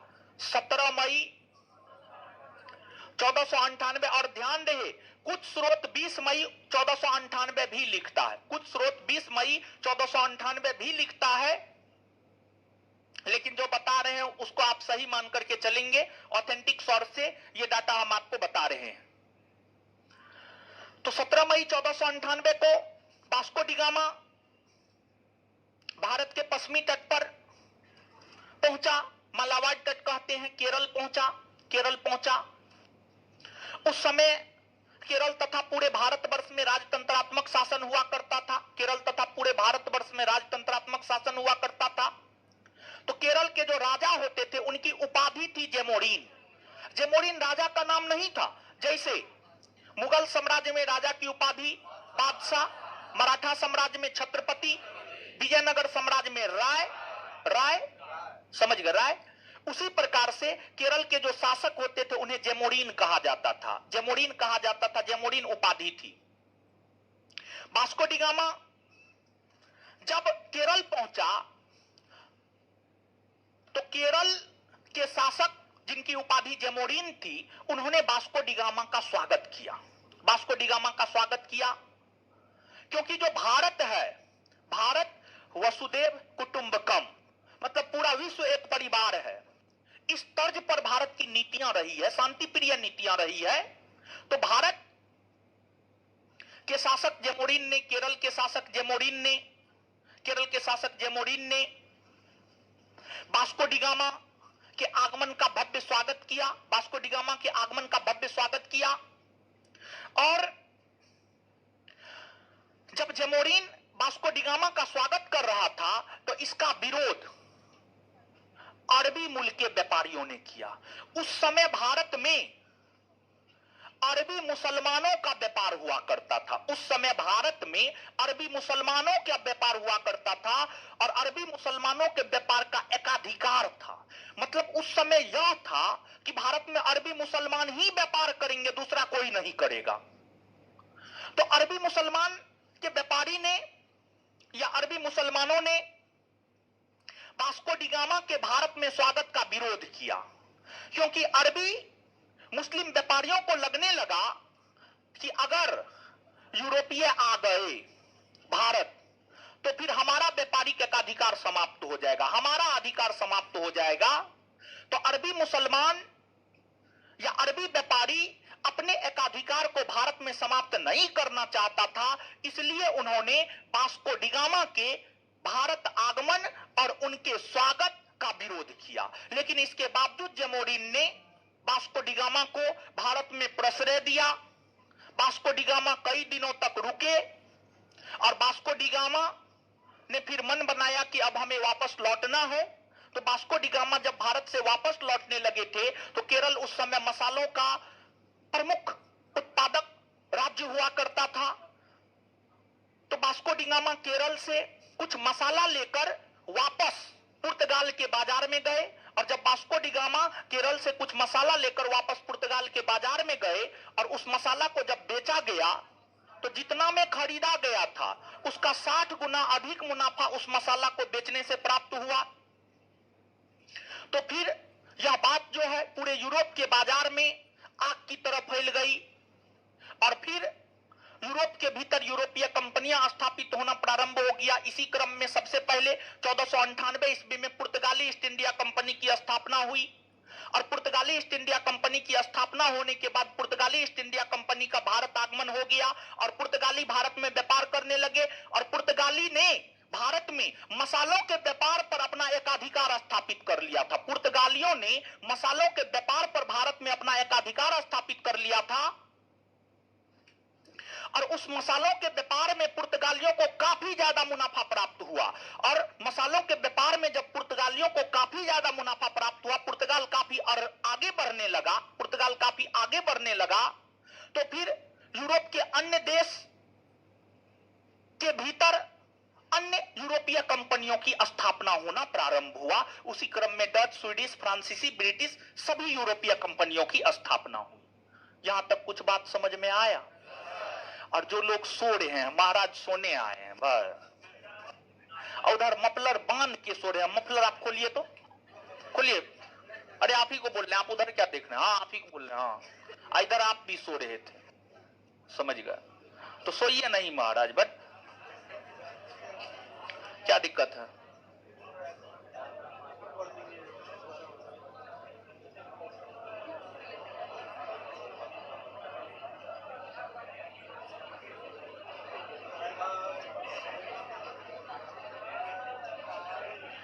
चंदन बिंद, एसआई कमल राज, दीपांकर, हाँ हम जानते हैं कि हम पढ़ाए, हमको थोड़े नहीं याद है। ठीक है, तो आप लोग टेंशन मत लीजिए, जैसे पढ़ा रहे हैं पढ़िए। रिवीजन करवा रहे हैं, चलिए ठीक है, सुनिए, हल्ला नहीं कीजिए। देखिए ध्यान दीजिएगा, तो यहां पर जो है आप थोड़ा सा गौर फरमाइएगा।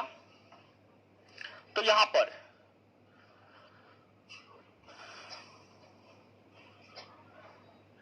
आइएगा,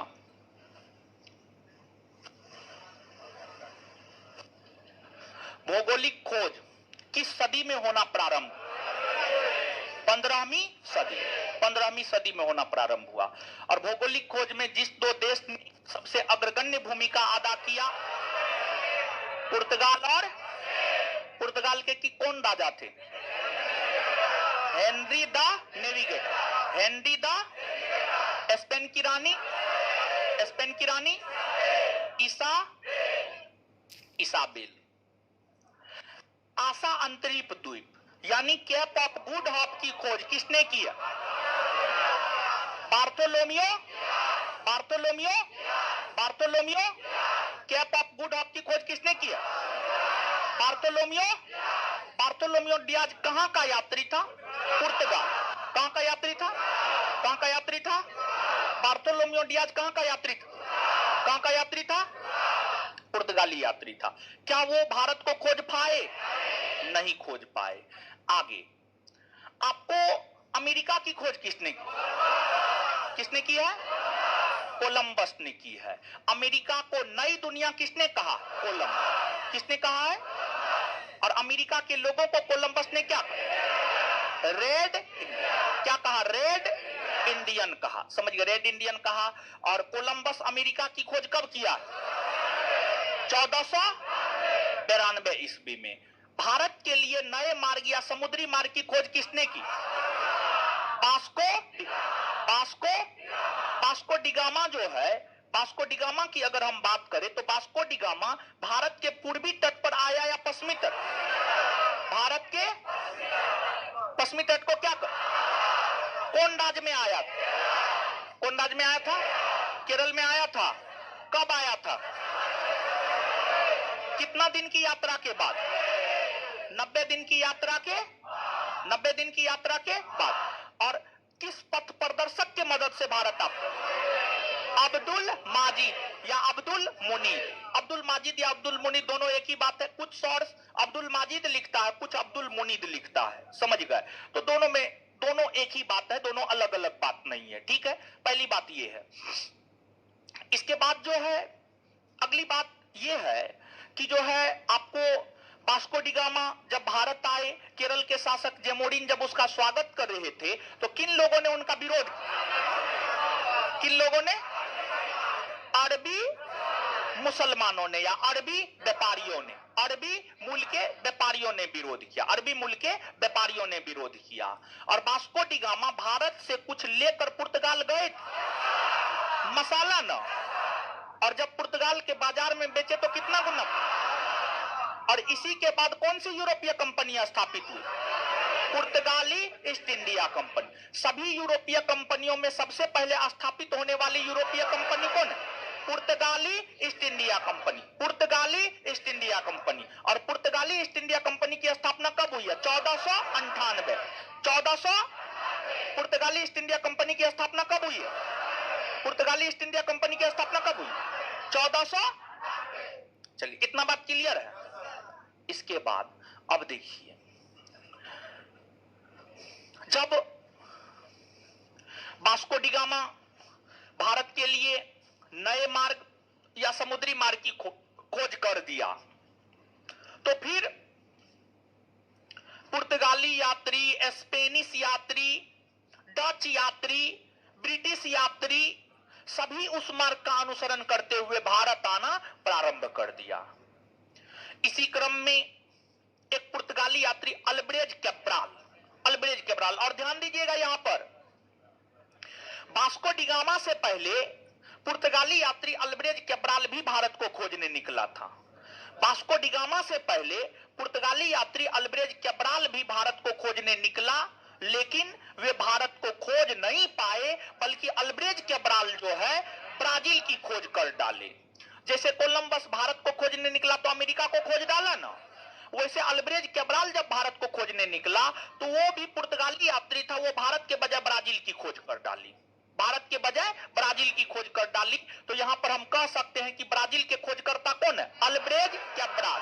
ब्राजील के खोजकर्ता कौन है? अल्ब्रेज कैब्राल, अल्ब्रेज कैब्राल, अल्ब्रेज कैब्राल।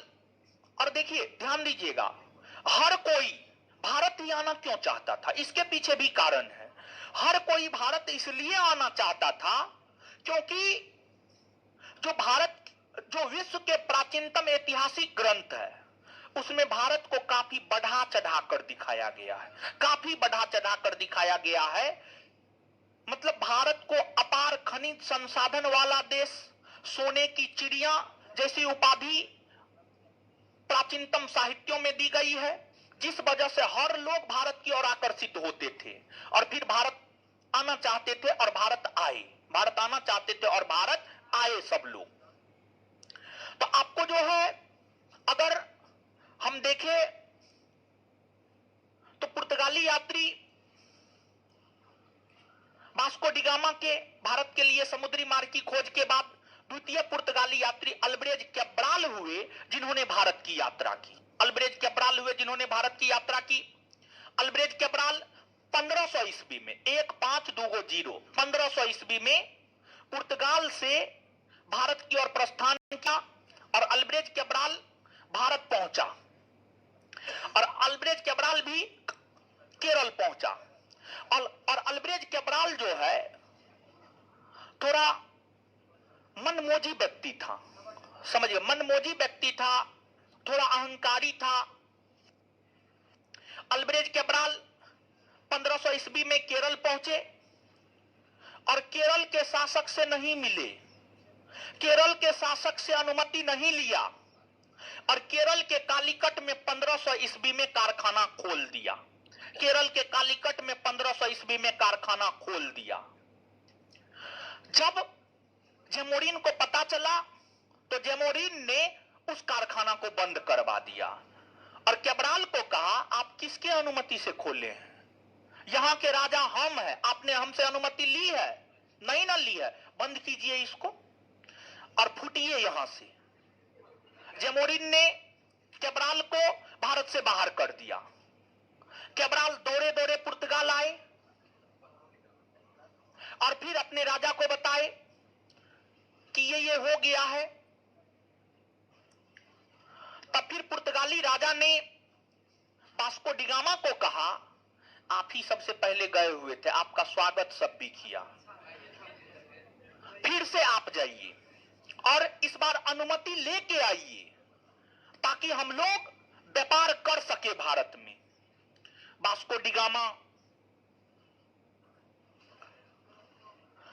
पुनः 1502 ईस्वी में, वास्को डी गामा पुनः 1502 ईस्वी में 1502 ईस्वी में भारत आए और जेमोरिन से मिले, जेमोरिन से बात किए, जेमोरिन से अनुमति लिए और जेमोरिन से अनुमति लेने के बाद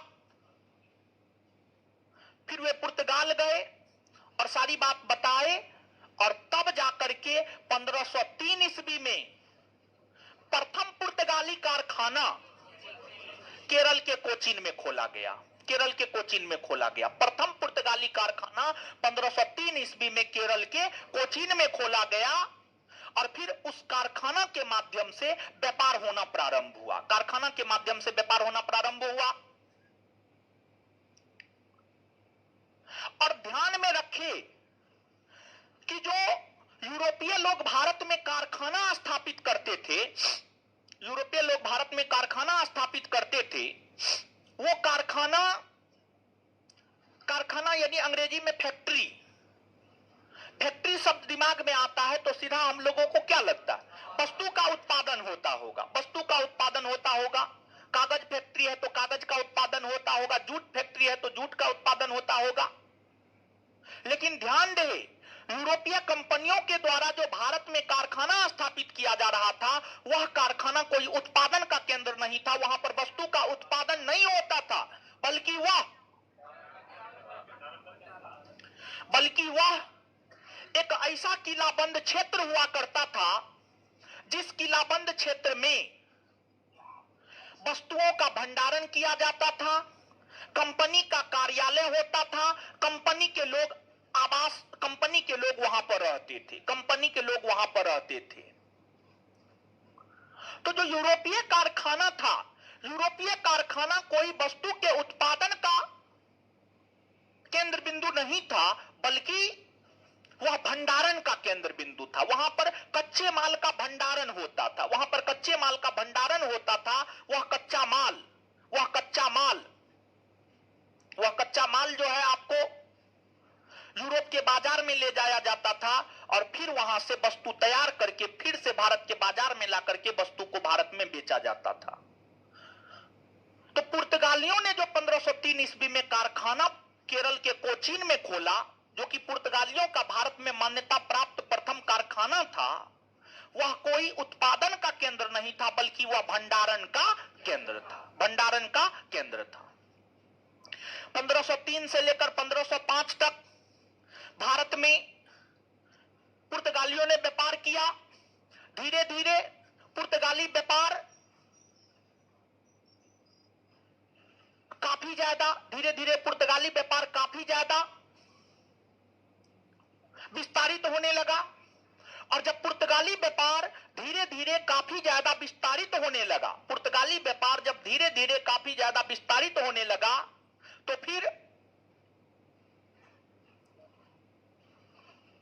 उस व्यापार पर नियंत्रण स्थापित करने के लिए एक पद आया, पुर्तगाली गवर्नर या वायसराय। पुर्तगाली गवर्नर या वायसराय, और पुर्तगाली गवर्नर या वायसराय का पद 1505 ईस्वी में आया। पुर्तगाली गवर्नर या वायसराय का पद कब आया? 1505। तो अब हम लोग पुर्तगाली गवर्नर या वायसराय को देखेंगे, पुर्तगाली गवर्नर या वायसराय को देखेंगे, ठीक है। लेकिन उससे पहले जो बात बताए हैं एक बार याद कर लेते हैं। द्वितीय पुर्तगाली यात्री कौन है जो भारत आया? हाँ, अल्ब्रेज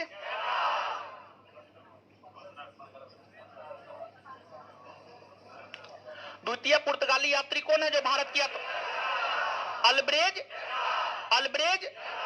कैब्राल। ब्राजील के खोजकर्ता कौन? हाँ, अच्छा, इन्होंने भारत में कारखाना स्थापित किया था। कब किया? 1500 ईस्वी। कहां? कालीकट में न किया, कालीकट में किया ना, लेकिन उस कारखाना को बंद किया गया। किसने बंद किया? जेमोडिन ने। समझ गए? इसके बाद फिर वास्को डी गामा भारत आए। वास्को डी गामा भारत आए 1502 में भारत आए। 1502 में भारत आए और इसके बाद जब वास्को डी गामा अनुमति लिया तब जाकर के पुर्तगाली कारखाना खुला था। कहां? कोचीन में ना। कहां खुला था? कोचीन में ना। कब? 1500। तो पुर्तगालियों की प्रथम मान्यता प्राप्त फैक्ट्री 1503 में कहां खोली गई? और 1503 से लेकर 1505 तक व्यापार किया और 1505 ईस्वी में पुर्तगाली व्यापार पर नियंत्रण स्थापित करने के लिए कौन सा पद आया? पुर्तगाली गवर्नर या वायसराय के विषय में अब हम लोग जानेंगे। लेकिन उससे पहले वास्को डी गामा के विषय में 2-3 बात। वास्को डी गामा ने भारत के लिए समुद्री मार्ग की खोज की 1498 में। वास्को डी गामा 3 दफा भारत आए। पहली बार 1498, 1502 और तीसरी बार 1524। 1524 में गवर्नर बनकर आए थे, लेकिन मलेरिया नामक रोग के कारण उनका निधन हो गया। तो वास्को डी गामा के विषय में ये 2-3 फैक्ट आप निश्चित तौर पर याद रखेंगे।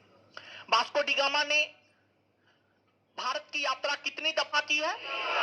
कितनी दफा?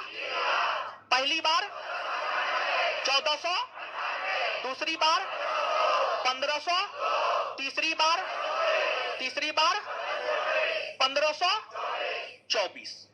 उनका निधन किस बीमारी के कारण? मलेरिया नामक बीमारी के कारण उनका निधन हुआ। और इसके बाद जो है आप आगे बताएंगे कि जो पुर्तगाली,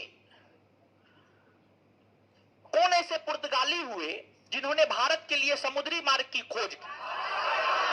वास्को। इतना बात क्लियर है? अब आते हैं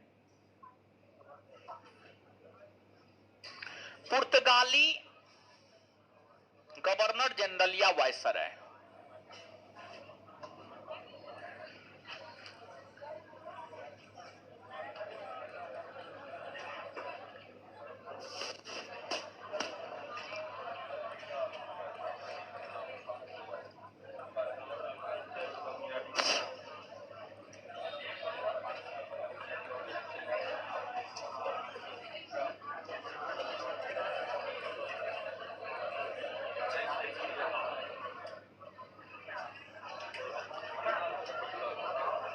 पुर्तगाली गवर्नर जनरल या वायसराय।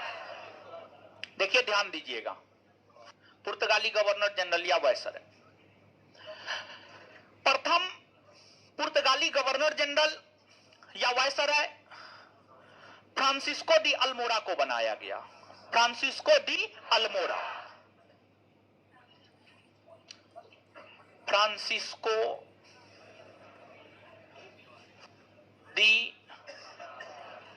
अल्मीरा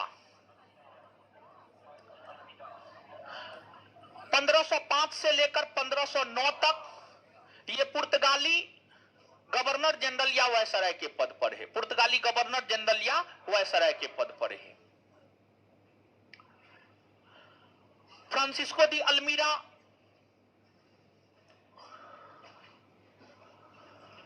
जब पुर्तगाली गवर्नर जनरल या वायसराय बनकर आए तो वो भी समुद्री मार्ग से ही आए थे और वे सोचते हुए आ रहे थे कि ये जो समुद्री मार्ग से हम जा रहे हैं इसकी खोज तो वास्को डी गामा किया है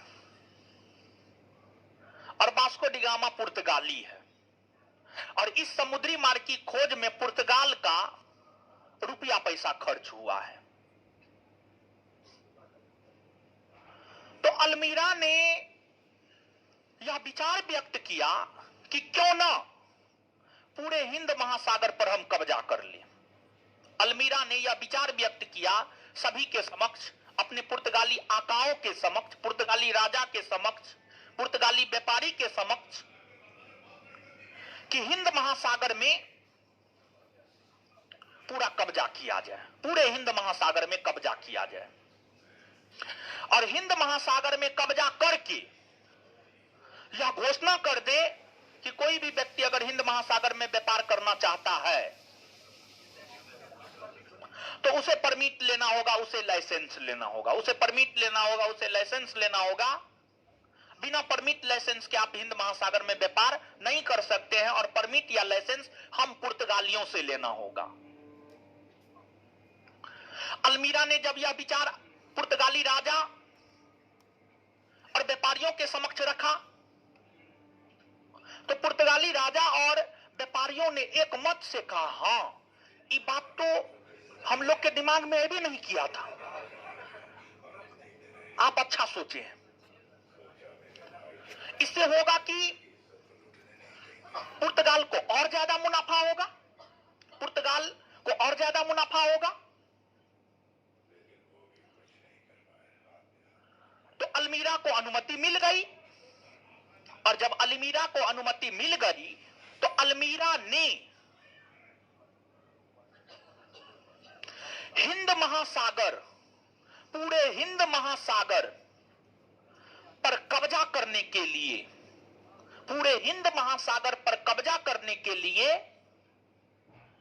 एक नीति लाया जिसे ब्लू वाटर पॉलिसी कहा गया, जिसे ब्लू वाटर पॉलिसी कहा गया, ब्लू वाटर पॉलिसी कहा गया। तो जो ब्लू वाटर पॉलिसी है, ब्लू वाटर पॉलिसी के तहत अल्मीरा ने अपने सैनिकों के मदद से पूरे हिंद महासागर पर कब्जा कर लिया, पूरे हिंद महासागर पर कब्जा कर लिया, पूरे हिंद महासागर पर कब्जा कर लिया। और अल्मीरा को कहीं भी हार का सामना नहीं करना पड़ा था, हर जगह अल्मीरा जीत रहा था, हर जगह अल्मीरा जीत रहा था। और इस नीति के तहत ही अल्मीरा ने पूरे हिंद महासागर पर कब्जा कर लिया।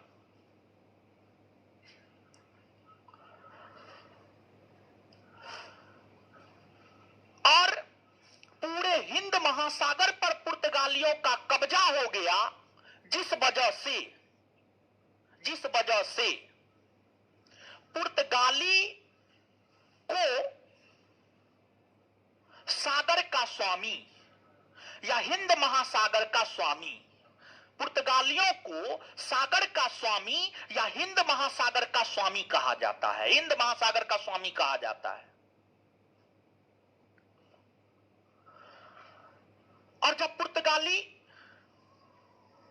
गवर्नर या वायसराय अल्मीरा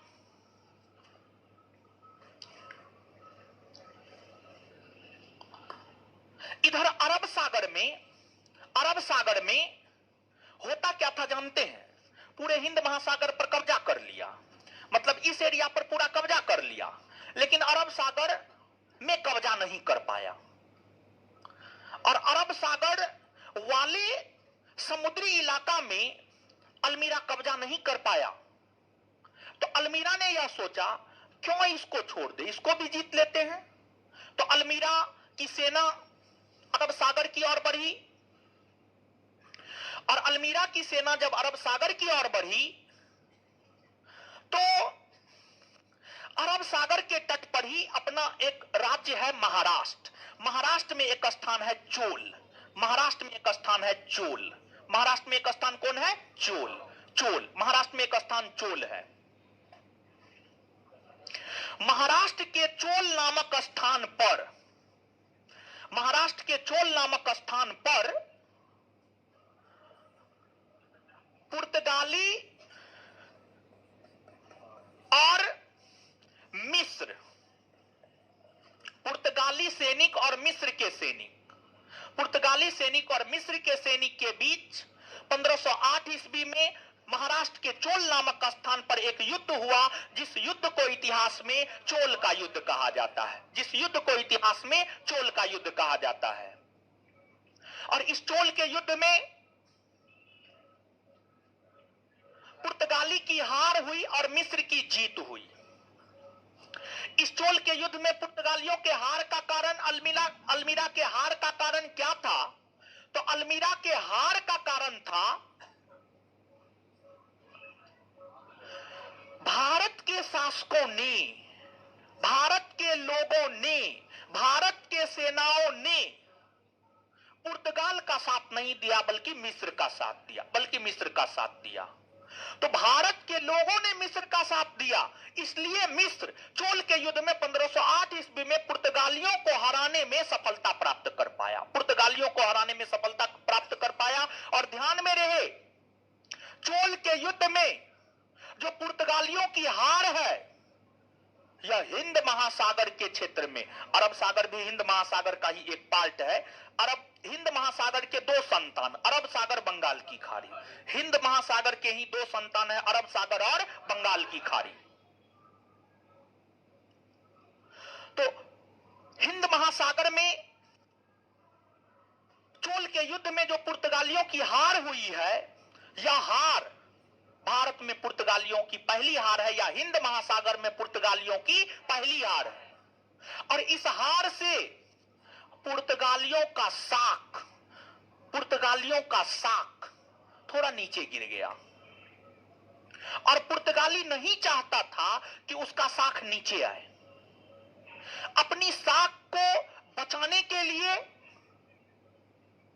पुर्तगाली ने अल्मीरा को वापस पुर्तगाल बुला लिया और उससे भी योग्य व्यक्ति को पुर्तगाली गवर्नर जनरल या वायसराय बनाकर भेजा, जिसका नाम था अल्बुकर्क।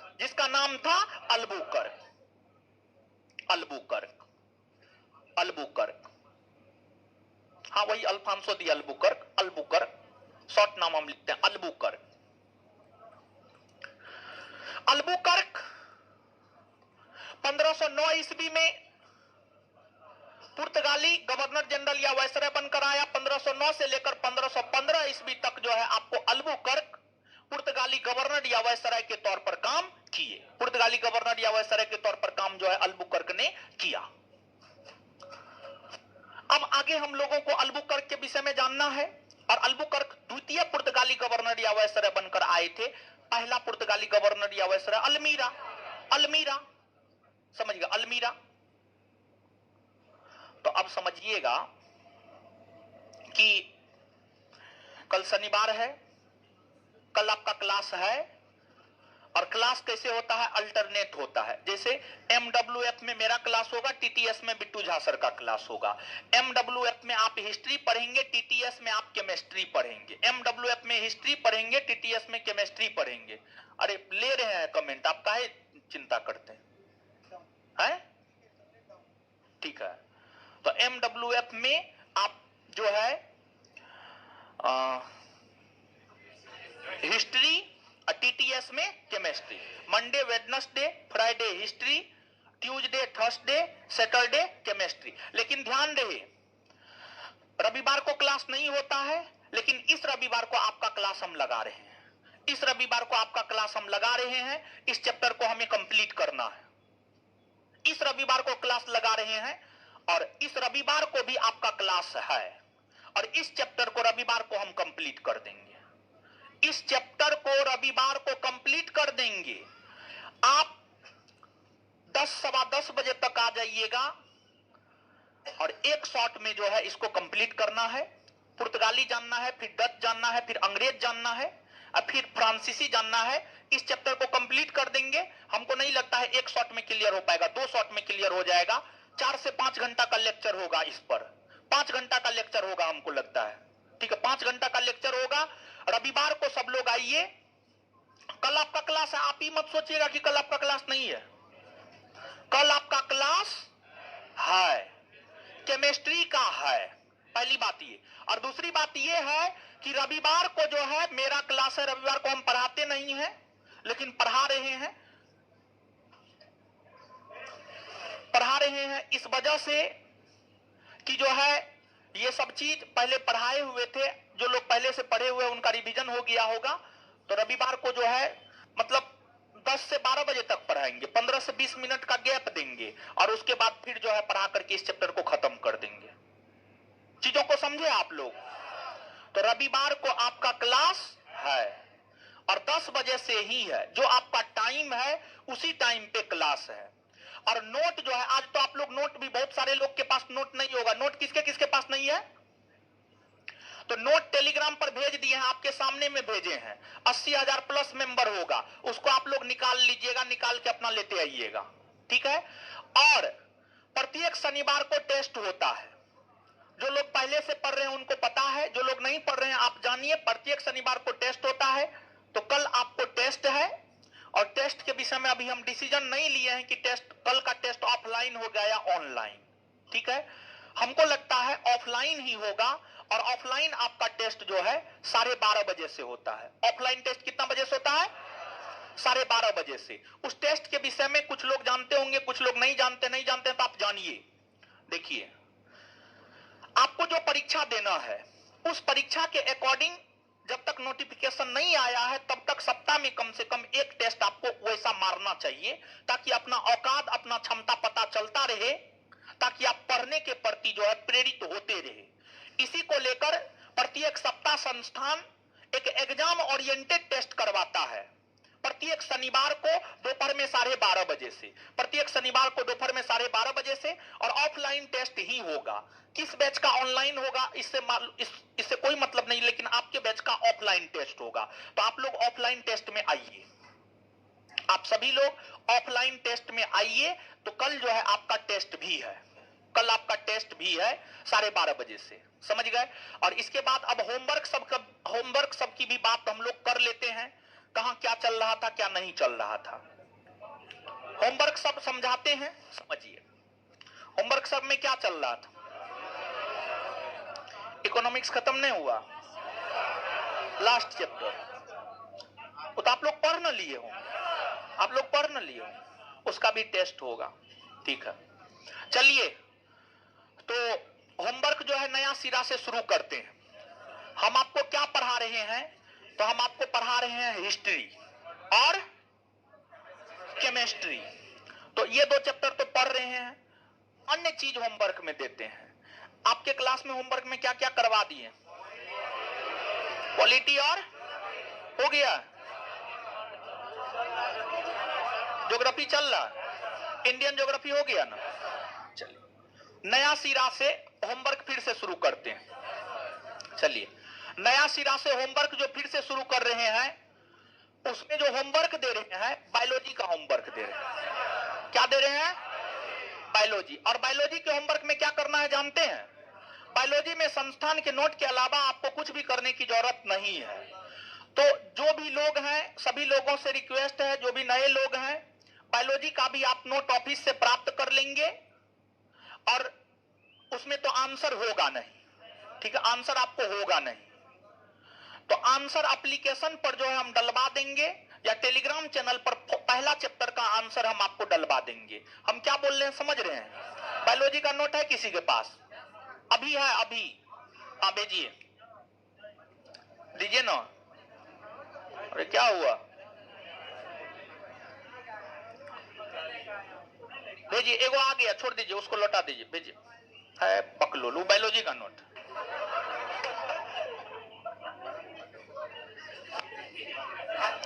जल्दी कीजिए, आगे टेस्ट है, लेट हो रहा है। चलिए, ये संस्थान का बायोलॉजी का नोट है, समझिए, ये संस्थान का बायोलॉजी का नोट है। और हम दावा वादा सब चीज कर सकते हैं। आपके बिहार दरोगा परीक्षा में अगर 10 गो क्वेश्चन बायोलॉजी का आएगा ना, 8 से 9 गो इसी से आएगा, 8 से 9 गो, समझ गए। और नहीं तो नहीं आएगा। इससे बेहतर कलेक्शन कुछ हो ही नहीं सकता है, समझ गए। तो चैप्टर नंबर पहला, बायोलॉजी का चैप्टर नंबर पहला है आपको सेल, कोशिका, साइटोलॉजी, स्टडी ऑफ सेल, कोशिका विज्ञान। इसमें टोटल चैप्टर है 137, 137 ये जो है आपको करके आना है, ठीक है, ये जो है आपको करके आना है, समझिए, ये आपको करके आना है और ये हम पूछेंगे। और पुराने लोग के पास तो आंसर होगा, जो नए लोग हैं उनके पास आंसर नहीं होगा, तो टेलीग्राम पर पहला चैप्टर का आंसर आज रात तक में हम भेज देंगे, तो रात तक जो है आप इस नोट को प्राप्त कर लीजिएगा। और ये होमवर्क जो है हम आपसे पूछेंगे, कब पूछेंगे ये होमवर्क, तो ये होमवर्क हम आपसे पूछेंगे सोमवार को। कब पूछेंगे? सोमवार को, ठीक है, बढ़ा दीजिए। आपका ये होमवर्क है एक, समझ गए, फिलहाल यही होमवर्क है, इससे आगे सोमवार को आगे होमवर्क की चर्चा करेंगे, इससे आगे अगले क्लास में मिलते हैं। धन्यवाद सभी लोगों का। अब ऑनलाइन वाले लोग जो भी आपके दिमाग में है बोलिए, हम आपके कमेंट का जवाब दे रहे हैं।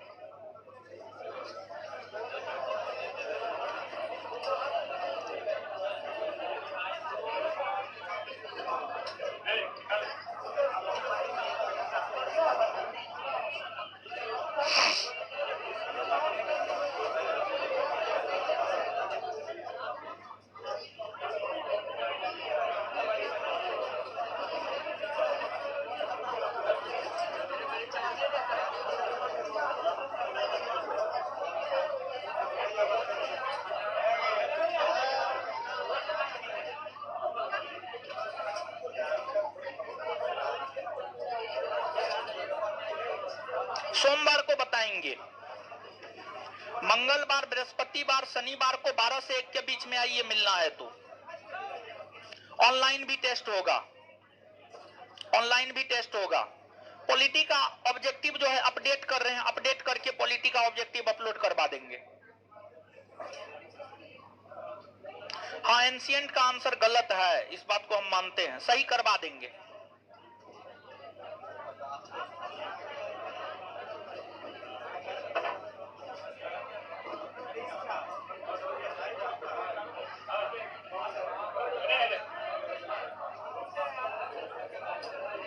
हाँ होगा, कल जो है शनिवार को प्रीवियस ईयर का डिस्कशन यूट्यूब पे होता था ना जी, कल से होगा, क्लास शुरू हो गया है, कल से होगा, कल होगा, सब लोग को भाग लेना है।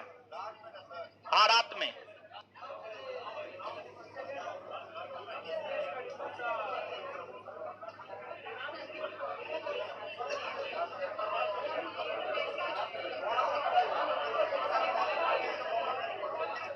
मैथ एंड रीजनिंग शुरू करवा देते हैं, रुकिए, शुरू करवा देते हैं, शुरू करवा देंगे मैथ और रीजनिंग।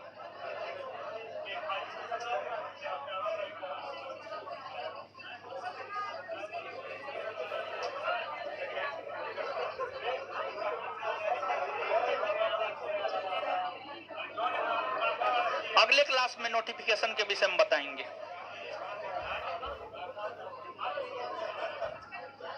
ऑनलाइन भी होगा टेस्ट, ऑनलाइन भी होगा टेस्ट।